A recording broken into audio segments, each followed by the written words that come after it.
मध्य प्रदेश की राजधानी भोपाल लिए चलते हैं, जहां सीएम डॉक्टर मोहन यादव सभा को संबोधित कर रहे हैं। माध्यम से ये हम सुनते आए, लेकिन अपने जन्म की उस कहानी के साथ जैसा परमात्मा ने हमको भेजा, उस रचना के बाद हम अपने कर्तृत्व से एक तरह से अवसर जो जैसा मिला है उसको और बेहतर से बेहतर कराने के लिए ये जो हमारे लिए परमात्मा कुछ गुण भी दे देता है।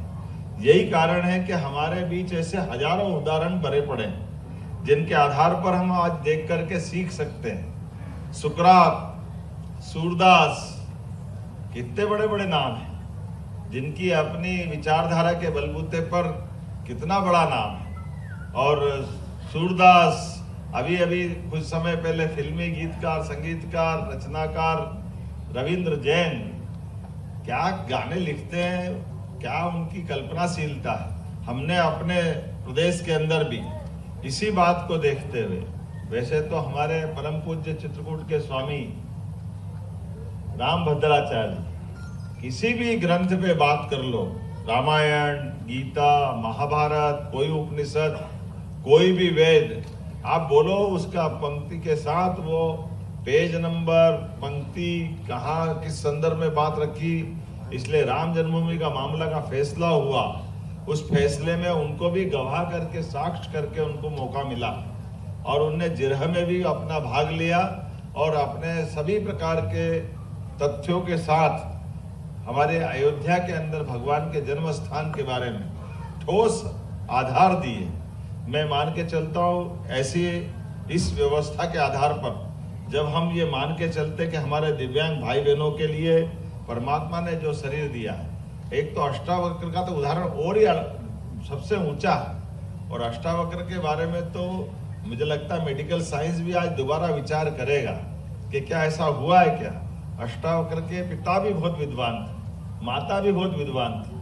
अब उस समय के काल में शास्त्रार्थ चलता था, अपनी विद्वत्ता के आधार पर अच्छे विद्वान लोग बैठ करके शास्त्रार्थ करते हैं। शंकराचार्य जी ने शास्त्रार्थ के माध्यम से लगभग पूरे देश में अपनी शैव संप्रदाय की अद्वैतवाद की एक धारा नहीं खड़ी कर दी।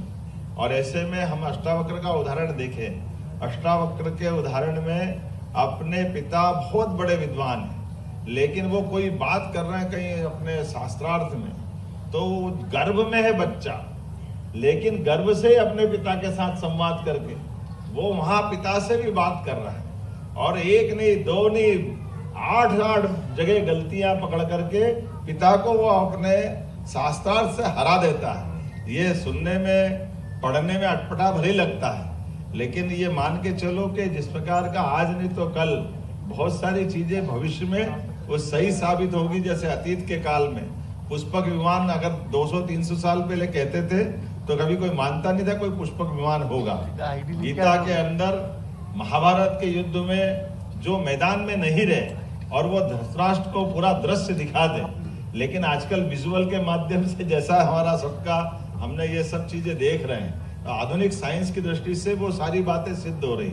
हो सकता है अष्टावक्र वाली बात भी सिद्ध होगी, लेकिन अष्टावक्र ने अपनी बात में निडरता के साथ जो खास बात उनकी रही है, उनके जीवन काल में भी जब वो स्वयं अपना जन्म लेकर के ऐसा कहते कि पिता ने नाराज होकर उनको कोई श्राप दे दिया तो 8 जगह से टेढ़े हो गए, कोई बात नहीं, लेकिन वो अपने जिस थॉट को लेकर थे, जिस विश्वास को लेकर, विचार को लेकर उन्हें शास्त्रार्थ किया, आखिरकार वो सिद्ध हुआ जब उनका जन्म हुआ। जन्म के बाद पूरा जीवन महाराज जनक का दरबार, उस दरबार में शास्त्रार्थ होने के लिए दुनिया भर के विद्वानों को बुलाया गया। और ऐसे में जब अष्टावक्र आए, जब किसी के 8 हड्डियां बाधित होगी तो चलने में, आने जाने में जो कठिनाई होती, पूरा दरबार हंसी उड़ा रहा कि ये विद्वान अपनी बात करेंगे, पहले इनको उठने बैठने का, चलने का तो क्या हालत है सब देख रहे हैं। तो उनने कड़क आवाज में वहीं से दरबार से अपनी बात को सिद्ध किया था कि आप सब चमड़े के पुजारी, आप शरीर देख लो, ये विद्वानों की सभा है या शरीर के सौदागरों की सभा है। उनके एक वाक्य ने पूरा दरबार एक तरह से हिला के रख दिया था। विद्वानों की सभा में विद्वान जैसी बात होना चाहिए। विद्वत्ता के लिए हमारे अलग पैमाने होते हैं, ये कोई सौंदर्यीकरण की प्रतियोगिता नहीं है जो शारीरिक सौंदर्य का प्रकटीकरण के आधार पर नंबर दिए जाए। मैं मान के चलता हूं आज के इस अवसर पर हम उस पवित्र वाक्य को सामने रखते हुए जब दिव्यांग की बात आती है तो दिव्यांग के अंदर परमात्मा ने ये किसी के हाथ में नहीं है, लेकिन कोई बात नहीं। लेकिन एक अच्छी बात है कि जब परमात्मा कोई एक गुण कम करता है तो उससे कई ज्यादा गुण बढ़ा देता है। वो अपनी उपयोगिता को और अच्छे से साबित करते हैं और सभ्य समाज में इसी बात की गुंजाइश होना चाहिए कि हमारे समाज के ही अंग है और कोई कारण से अगर 19 से 20 से हैं तो हाथ पकड़ के उनकी जो अच्छी प्रतिभा है उसको वो बेहतर से बेहतर करे, ऐसे अवसर देना चाहिए। इसी अवसरों के आधार पर हमने अपनी सरकार में 2% आरक्षण और बढ़ाया कि हाँ हमारे पास समाज के अंदर इसी कारण से कोई कमी है तो उस कमी को और बेहतर तरीके से उनकी उपस्थिति दर्ज कर देगी।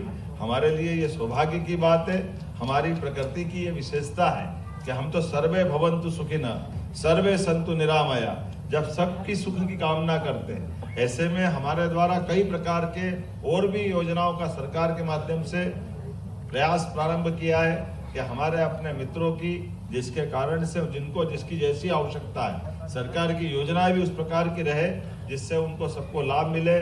उसमें विवाह सहायता, उनको अपने अलग से शासकीय अनुदान की या छात्रवृत्ति की या अलग अलग प्रकार की ये जैसे हमारे छोटी सी मदद करने में से उनकी जिंदगी में एकदम बदलाव आ जाता कि जो मोटर बाइक वाली व्हीकल की या बाकी प्रकार की चीजों के यंत्रों की। इसलिए नारायण सिंह जी आपके मंत्रालय के माध्यम से जो चाहिए सरकार सब देना चाहेगी।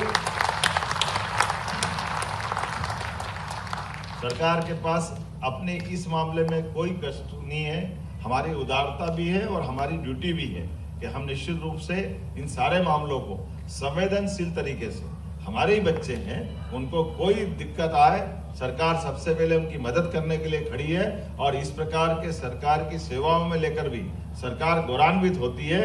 मैं एक बार फिर सभी बच्चों को बधाई देता हूं। बहुत बहुत धन्यवाद। भारत माता की जय। तो सीएम डॉक्टर मोहन यादव को सुन रहे थे आप, जो दिव्यांगजन सशक्तिकरण कार्यक्रम में पहुंचे थे। वहां उन्होंने दिव्यांगजनों को नियुक्ति पत्र दिया और अपने संबोधन के माध्यम से उन्हें प्रेरित भी किया है।